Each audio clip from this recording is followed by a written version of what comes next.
Hey there guys, it's Rick Utzer here with AirgunWeb, your home for old school airgun reviews and where we tell you the facts, not fluff. Today's video is on the Gamo Hunter Extreme PRO. I've been talking about this gun in my live shows. You guys can catch those Tuesday nights, 6:30 Mountain Time. We talk about airguns. It's called Let's Talk Airguns, so check it out if you haven't seen it.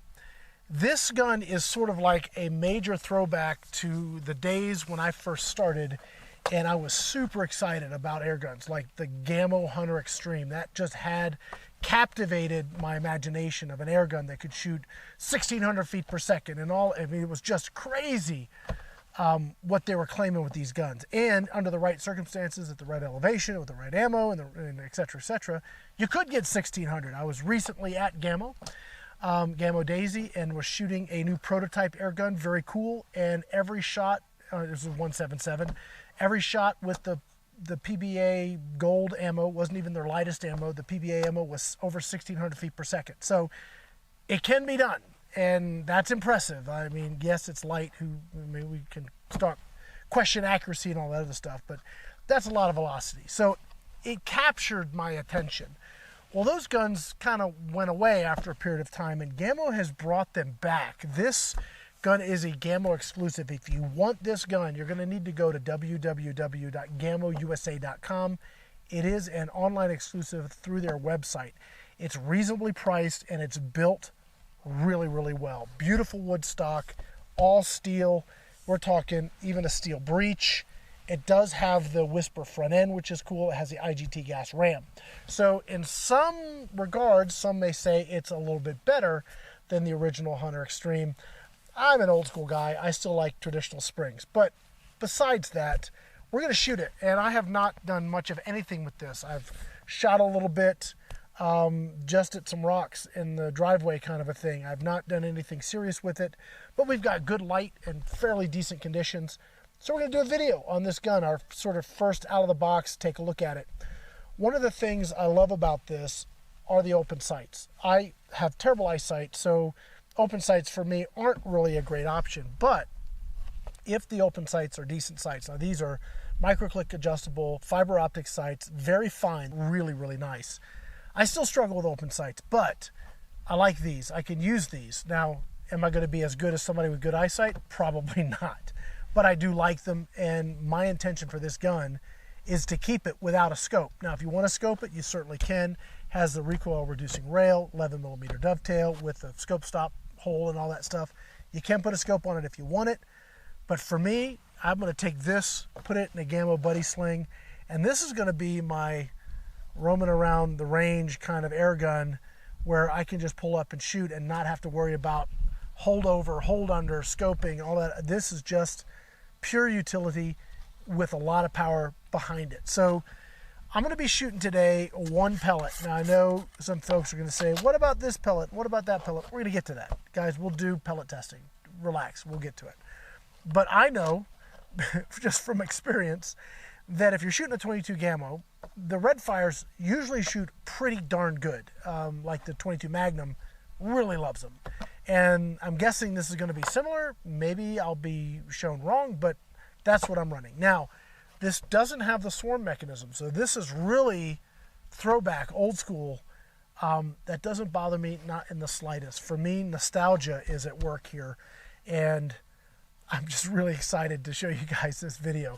I have not shot this on paper, so we are doing this all together for the first time. I have waited to do this, and it takes a good bit of energy to cock it, and I'm still sort of, dealing with, I haven't got all my strength back from having surgery, and this gets real sore right in here, so I've been waiting to get on this gun before really showing you guys, but we're going to do it right now. All right, so I can line up my target here. We've got a target down there. We're at 25 yards, 6-inch disc. I am shooting over a Crony. Hopefully our lighting is going to work. Sometimes this works, sometimes it doesn't. If it's too dark or too shaded there, then we'll get Crony numbers another day. Also, I know you guys really want me to just shoot the doggone thing. Somebody mentioned recently on a video, and I do mention this, but I'm going to be really specific about it here. We're at 4,600 feet. So what I get here for velocity is going to be less than what you get at sea level. I just know that. I know that because when I go down and visit folks like Daisy and we shoot their guns, I'm getting close to what they're saying you should get, at least with their ammo in those conditions. I come up here, the air's thinner. There's a chamber here. This chamber fills with ambient air and it's pushed out. And when there's less of it, less volume, the air's thinner, it doesn't make as much power. So if you're at a higher elevation, break barrels are going to shoot slower. They just are. When I did a video, and a hunting video up at the North Rim, we're at 9,000 feet, and we saw 150 feet come off the gun like that, 150 feet per second, easy. So I'm not sure about what we're going to, what the difference is here, because I don't have a place I can go like next to me here that I can go shoot sea level. So I don't know. But I do know that you can expect more out of the gun if you're at lower elevation. So with that said, now let's do some shooting. Again, red fires are 15.4 grain. We're going to sight this in first, and then I'll put a target up and we'll try and shoot some accuracy. The wind is coming at us today. I'm wearing a different mic. I want you guys to hear some wind noise. Normally I would have a dead cat on the mic and you wouldn't hear anything, but I think this gives you guys an idea of kind of what I'm dealing with at the time I'm shooting. So let's see here. And if I make squishy, funny faces trying to shoot this thing, it's because I'm trying to see. All right, let's see here. Oh, the left. Oh, yeah. When I first got this, and I probably put about 50 shots through it just roaming around a little bit. When I first got this, it was a little bit crunchy, but it has smoothed out well.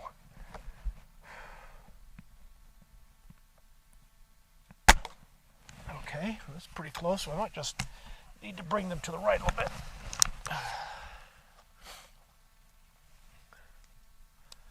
We're not getting any crony numbers, so that's a bummer. I'm going to shoot just like right over the crony, see if we can get a number here. Yeah. 873. Okay, 873 is what we're getting with the 14 or 15 fours. Oh. That is 26 and some change foot-pounds for reference. All right, I might be able to raise the crony up, but I don't want to shoot my crony. You're not a real air gunner until you've shot a couple cronies. I've shot a couple, so I'm a real air gunner. That's how you know. I should make a t-shirt like that with a picture of a crony with a hole in it. That'd be funny. Anyway, you can tell I'm enjoying myself. I've been waiting for this gun for a long time. Okay.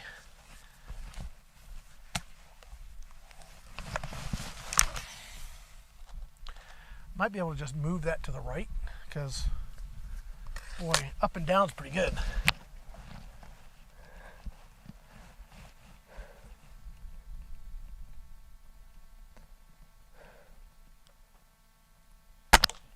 Okay. I'm going to bring that to the right a little bit. If you have a break barrel and your accuracy is kind of going funky, one of the things you can check is when you open it back up, check the skirt of your pellet. If it's all deformed and nasty, that means when you're closing it, it's screwing up your pellet. So, if use a pellet seater or something to get it in all the way, or use different pellets. All right, here we go.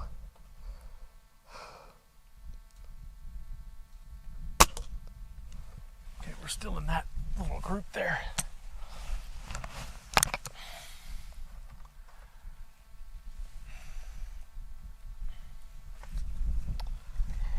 Wind's picking up. Yeah, it's in there, okay. All right.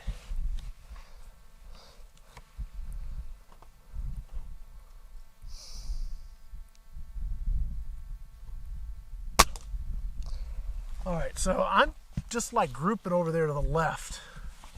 Let me see if I can get that to come over some. Okay.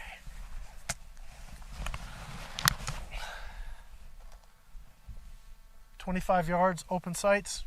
Oh yeah.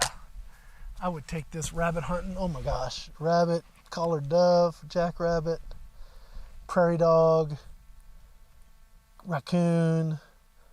I bet you could take an armadillo with this.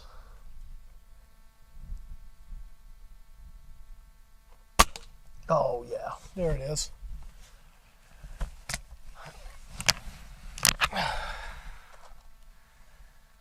This thing is just such an absolute joy to shoot, man. It takes a good bit to cock it. I'm not gonna lie to you. I mean, it does take some effort, but I'm still building my strength back up. So once I get back up to strength, it's not gonna be a big deal. I mean, I may not want to sit here and shoot it 300 times in an afternoon.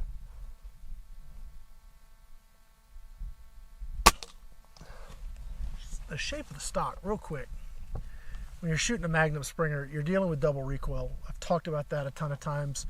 If you've never heard me talk about it, it's called the artillery hold. Look it up, you'll figure it out. But essentially, well, the artillery hold is how you get over it. But double recoil is the first recoil is into your shoulder, and then this piston slams in the compression chamber, throws the gun forward. So if you change the position of your hand, then your pellet's gonna do a vertical string on you. So this has got this little groove here. I just noticed just how natural it is to just set the gun right, and your thumb just runs this groove. It would work righty or lefty, but it gives you this nice sort of perfectly balanced. It's not falling front to rear or something. If I was more forward, it would want to come backwards, and then here it would want to dip forward a little bit. But right there, it's really good. It's a very natural feeling stock. And I haven't had the vertical stringing that happens so often. And it's also got this place for your thumb right in the back. I've had times with break barrels where if you wrap your thumb around, you'll tend to actually throw your shot off. They're very, very particular in how you hold them. So it looks like they've got all these little things that sort of just intuitively help you shoot the gun better, which is great.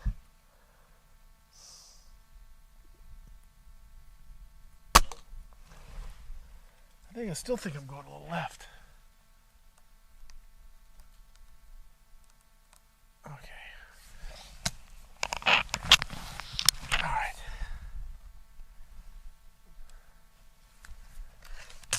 Okay.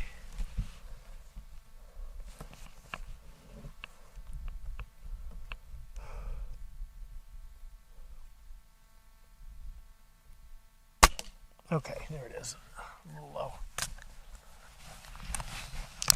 See if I can stay more center of the target now.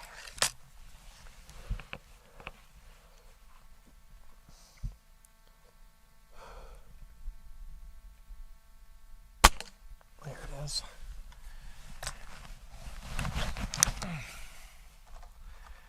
I'm curious as we go through other pellets, what other pellets will give us for accuracy. And I'm wondering if there's any 22 cal slugs that'll run in this thing. Boy, that would be really cool.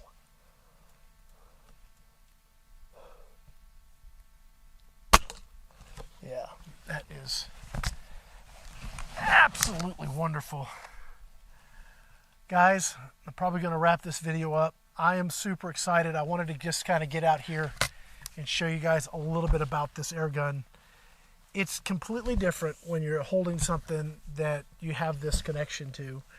I actually have a set of the Hunter Extremes. I have 177, 22, and 25. Gamo, by the way, if you're listening, make this in a 25. Oh my gosh, please. Please, please, please. But anyway, and this is the modern version of those. Those are in storage. I got to get them back. When I do, I plan to do some videos on those those really cool old air guns. But this is awesome. If you're an old school break barrel air gun kind of person, you want to take a look at this. Pricing's really good. We're talking solid performance. We're getting 26 foot-pounds. And again, up here, you're probably going to lose about 50 feet per second. So if that was pushing, 920, 950, 950 would be more than 50 for sure. But I mean, more than 50 feet per second. But if you're in that 950 range, which is where I would suspect you to be, let's see, they have a number on here for, they don't have a number for lead pellets, just have one for alloy. But then you're going to be closer to that 30 foot-pounds, which is where I think this gun is going to be at sea level. Let me see here, take another shot. I still prefer a spring, but that's just me and my peculiarities. A gas ram is fine. That is just really, really nice. Smooth trigger. The lock time, I guess, is what they call, you know, how fast it takes for things to get rolling and to pellet out the barrels. This is the reaction is very, very quick. So you pull the trigger and everything happens like very, very fast. I almost wish a rabbit or something would run across my range. But I'm gonna have to take this one out like on a jackrabbit hunt or a collared dove hunt or something.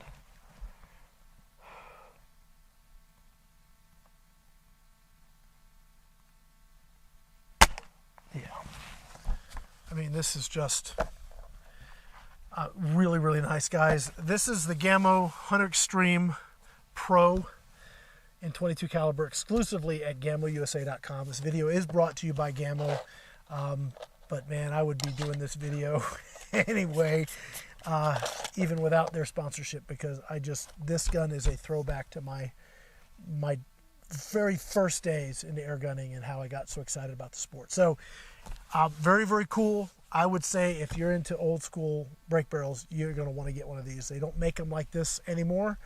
Hopefully they'll start making them like this again. Guys, that's going to be it. My name is Rick Ucci here with AirgunWeb, your home for old school airgun reviews. We tell you the facts, not fluff. Thanks for watching.